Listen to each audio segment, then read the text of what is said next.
ဒီမျိုးသမီးကမွေးရပါကလေးမရနိုင်တဲ့သူတယောက်ပါဒါပေမဲ့နောက်အိမ်ထောင်ပြုတ်ပြီးတဲ့နောက်မှာတော့သူမမျောလင့်မထားပဲမနက်ခင်းဆိုပြုတ်အံကျင်လာခဲ့တယ်အရင်တုန်းက9နှစ်လောက်စူးစမ်းခဲ့ပေမဲ့ကလေးမရခဲ့တဲ့သူမအတွက်တော့အခုချက်ချင်းကလေးရလာမယ်ဆိုတာကိုလုံးဝမယုံကြည်နိုင်ခဲ့ဘူးဒါကြောင့်ကိုဝင်စစ်ဆေးတဲ့တုတ်ချောင်းကိုအမိုက်ပုံးနဲ့ပစ်ထည့်လိုက်တယ်ဒါပေမဲ့လှဲထွက်မလို့လှုပ်တုံးမှာပဲသူမမျက်စီထဲအဲ့ဒီတုတ်ချောင်းပေါ်ကပေါ်နေတဲ့အနီရောင်မြင်းချောင်းနှစ်ချောင်းကိုရုတ်တရက်မြင်လိုက်ရပြီးသူမနေရာမှာ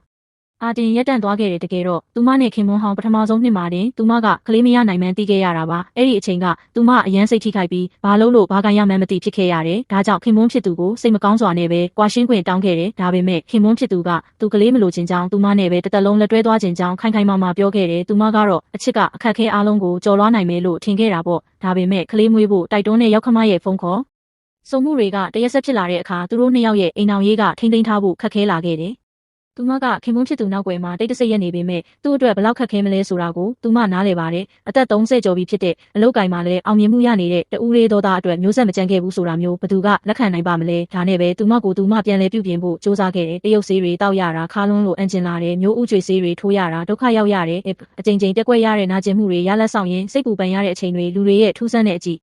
စူးစူးတွေကသူမရင်ကိုထိုးနှက်နေခဲ့တယ်9နှစ်လုံးနီးလန်းပေါင်းစုံတုံးခဲ့ပေမဲ့နောက်ဆုံးမှာတော့အဆင်မပြေခဲ့ဘူးအိမ်မက်ထဲကနေရုတ်တရက်နိုးလာပြီးမှန်ရှိပြေးသွားကသူမတကယ်ကိုဝင်ရှိနေပြီလို့စိတ်ကူးရင်မိတဲ့အချိန်တွေအကြိမ်ကြိမ်ပဲဒါပေမဲ့သူမယုံကြည်ဆုံးခင်မွန်းဖြစ်သူကပဲပြီးခံနိုင်စွမ်းကုန်ဆုံးသွားလိမ့်မယ်လို့သူမမထင်ခဲ့မိဘူးနောက်ဆုံးတော့သူကွာရှင်းဖို့ပြောလာတယ်ကလေးမရနိုင်တာကြောင့်သူတို့ရဲ့9နှစ်တာအချစ်ရေးကအဆုံးသတ်သွားခဲ့ရတယ်ပိုရဲစရာကောင်းတာကနောက်လာမှတင်သူနောက်အိမ်အောင်ပြုတော့မှာပါလက်ထက်မဲ့မိန်းကလေးကလည်းသူ့မိကပဲမိတ်ဆက်ပေးထားတာပါသူမကတော့သူ့ကိုဆွဲမထားခဲ့ပါဘူး9နှစ်လုံးငိုထားတဲ့မျက်ရည်တွေခန်းချောက်သွားပြီဖြစ်လို့ထွက်မသွားခင်မှာပျော်ရွှင်ပါစေလို့ပဲပြောခဲ့တယ်အဲ့ဒီစကားကိုပြောလိုက်တဲ့အခါမှာတော့သူမရင်ထဲမှာဝင်ထုတ်ဝင်ပိုးတစ်ခုကိုချလိုက်ရတယ်လို့ပေါ်ပါသွားတယ်လို့ခံစားလိုက်ရတယ်မကြခင်မှာပဲခင်မွန်းဟောင်းရဲ့မင်္ဂလာဖိတ်စာရောက်လာတယ်သူကအတိတ်ကိုမေ့ပြီးဘဝတစ္ဆတော့မှမို့သူမကိုယ်တိုင်လာပြီးဂုဏ်ပြုပေးစေချင်တာတဲ့ဒါနဲ့ပဲသူမဒေါသထွက်ပြီးဖိတ်စာကိုပြစ်ပေါက်လိုက်တယ်အဲ့ဒီနေ့မှာပဲကုမ္ပဏီကလုပ်ဖော်ကိုင်ဘက်တယောက်ကရုံးခန်းထဲခေါ်ပြီးနောက်အိမ်ထောင်ပြုဖို့စဉ်းစားဘူးလားလို့မေးလာတယ်သူကသူမကိုအမြဲတမ်းပို့ထားပြီးသူမအခြေအနေကိုလည်းသိတယ်သူသားကလည်းကလေးမရနိုင်တဲ့သူဖြစ်နေတော့သားအတွက်အဖော်တယောက်ရှာပေးချင်တာပါနှစ်ယောက်သားငင်းချမ်းပြီးတည်ငြိမ်တဲ့ဘဝလေးနဲ့နေတော့အားနိုင်ဖို့ပဲမျှော်လင့်တာပါဒါကိုကြားတော့သူမနည်းနည်းတော့ခံစားရတယ်အပြစ်နာစာရှိသူနှစ်ယောက်ကိုတွဲပေးလိုက်တာကအဆင်ပြေတဲ့ဇုံတွဲဖြစ်သွားတာလားလို့သူမတွေးမိတယ်ဒါကတဦးနဲ့တဦးချစ်လို့မဟုတ်ပဲနှစ်ယောက်စလုံးကမပြည့်စုံလို့သာဖြစ်နေတာပ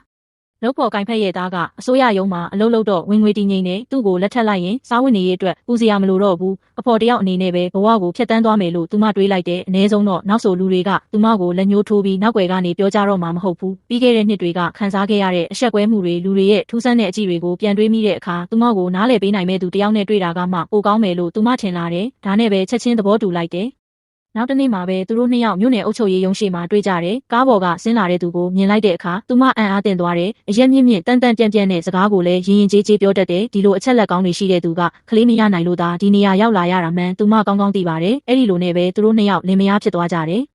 မင်္ဂလာဆောင်ပြီးနောက်သူမအမျိုးသားအိမ်ကိုပြောင်းသွားခဲ့တယ်ဒါပေမဲ့သူမထင်မှတ်မထားတာကအမျိုးသားကသူမအတွက်တီးတန့်အခန်းတစ်ခန်းပြင်ဆင်ပေးထားတယ်ကျမတို့အခန်းခွဲအိမ်မှာလားလို့မေးလိုက်တဲ့အခါအမျိုးသားကဘာလို့ရမှာလဲလို့တဘာဝကြကြပြန်မေးတယ်သူမလည်းကိုပြန်တွေးကြည့်မိတယ်ဒါလည်းဟုတ်တာပဲသူတို့ကဘဝကိုဖျက်ဆီးဖို့အဖော်တက်ပဲလေလင်မယားဆိုတဲ့နာမည်ပဲရှိပြီးတကယ်လင်မယားဆက်ဆံရေးမှာမဟုတ်တာနောက်ပိုင်းရက်တွေမှာသူတို့နှစ်ယောက်ဟာတယောက်ကိုတယောက်လေးစားမှုနဲ့ပဲဆက်ဆံကြတယ်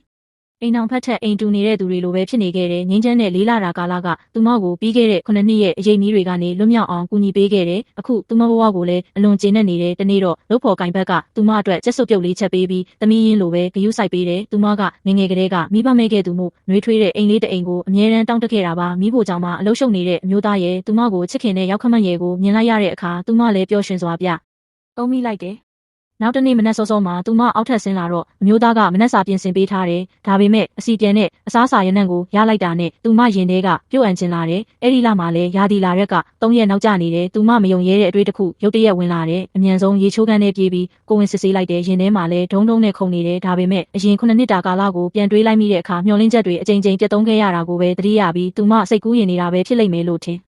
လိုက်တယ်ဒါနဲ့ပဲစစ်ဆေးတဲ့တုတ်ချောင်းကိုအမိုက်ပုံးနဲ့ပစ်ထည့်လိုက်တယ်ဒါပေမဲ့အခန်းထဲကထွက်ခါနီးမှာပဲသူမမျက်စိထဲရုတ်တရက်မြင်သွားလိုက်တာကအဲ့ဒီတုတ်ချောင်းပေါ်မှာပေါ်နေတဲ့အနီရောင်မြင်းချောင်းနှစ်ချောင်းပါ9နှစ်လုံးစောင့်မျှော်ခဲ့ပေမဲ့မရခဲ့တဲ့ကလေးတစ်ယောက်ဟာသူမလက်လျှော့လိုက်တဲ့အချိန်မှာတော့တိတ်တဆိတ်နဲ့သူမစီရောက်ရှိလာခဲ့